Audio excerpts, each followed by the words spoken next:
Hi అండి. I'm doctor Sudheer Reddy.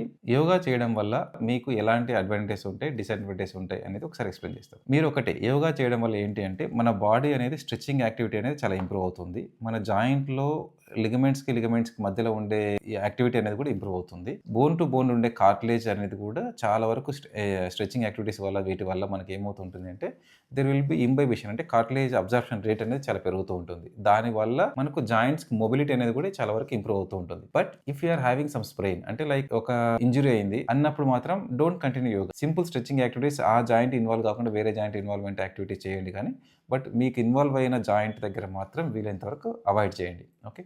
Whenever you are doing yoga always go for sunlights అంటే like సన్‌లైట్‌లో ఉండేలాగా వీలైనంత వరకు మనకు సన్‌లైట్ ఎక్స్‌పోజర్ ఉండేలాగా కూడా ప్లాన్ చేసుకోండి. అది one of the main advantage. చాలా మంది అడుగుతున్నారు పోస్ట్ మెనోపాజ్ యోగా చేయొచ్చా అని. 100% చేయొచ్చండి. మీరు చాలా వరకు కంప్లీట్ వజ్రాసనం వేసుకొని దాంట్లో కూర్చుంటున్నారు అంటే మరీ ఎక్కువ పెయిన్ ఉంటుంది అంటే మాత్రం కంప్లీట్ బెండింగ్ ఆఫ్ యాక్టివిటీని వీలైనంత వరకు అవాయిడ్ చేయండి. మీకు 100% యోగా చేయడం వల్ల మంచిదా కాదా అంటే నేను అడ్వైజ్ చేయడం అంటే if you are doing regular activities and all మీరు చేసుకోండి. But if you are having joint pains and all ఆ స్పెసిఫిక్ జాయింట్ ఇన్ఫ్లమేషన్ అది తగ్గేంత వరకు మాత్రం ఆ స్పెసిఫిక్ యోగా పార్ట్‌ని వీలైనంత వరకు అవాయిడ్ చేయండి.